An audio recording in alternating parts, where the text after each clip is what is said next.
Hey, good morning, everybody. I have a disclaimer, okay, before I start. I have a little story to tell you, but this story, although it involves me, really has nothing to do with me, okay? It's just, back in 1996, I was drinking real hard. I had a very high maintenance level of alcohol that had to be in my body. I ended up going to a 14-month residential Christ-based treatment program called Teen Challenge. And in Teen Challenge, you memorize over 211 passages of Scripture, from one verse to complete chapters. The only problem with that is learning that much Bible ruins your partying. But I had been praying for months that Jesus would show me that he was who he said he was. Because although I had been raised in church, a lot of what I had been taught was wrong. Totally couldn't be found in Scripture. So I was confused. And I needed to know I could trust him with anything, okay? Now, Teen Challenge was divided into two sections, a 4-month section and a 10-month section. And I had come to the 10-month section and found out that the second month you're there, you're in the kitchen. Yay.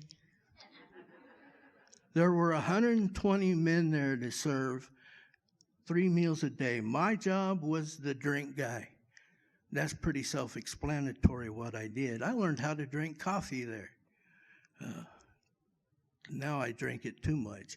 Anyway, this particular day I had made coffee for breakfast.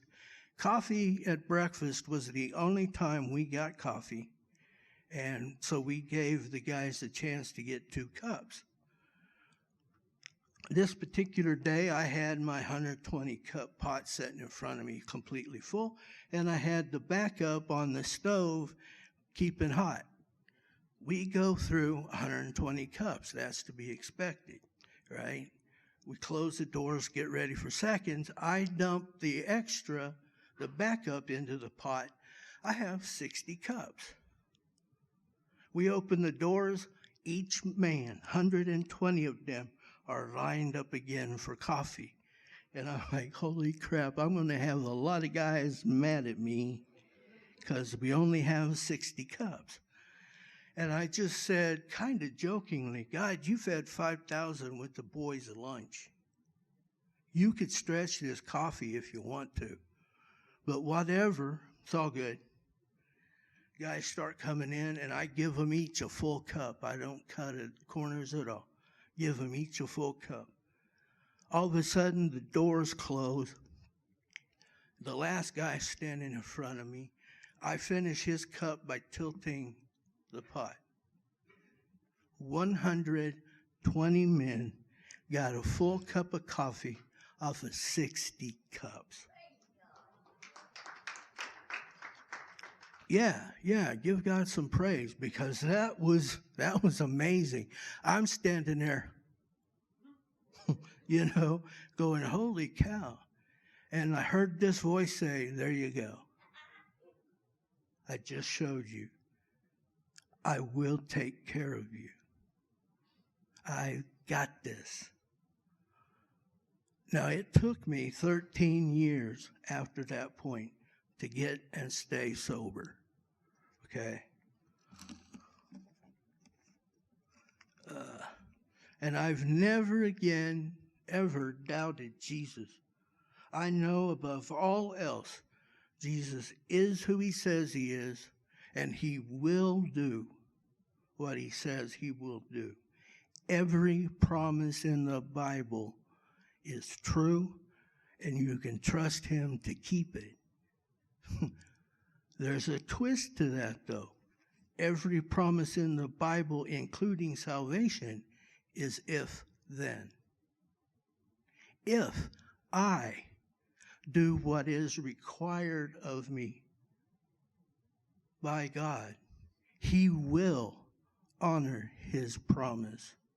He has never not come through for me.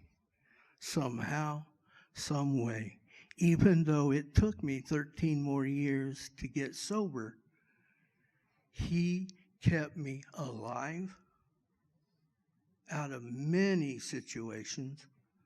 He kept me in basically my right mind, and He kept me healthy.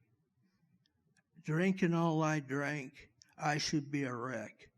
Everything in my body operates as it's supposed to. So, that's all Jesus. Ain't got nothing to do with me. I just put one foot in front of the other, do my best to make sure I understand everything good comes to me through Him.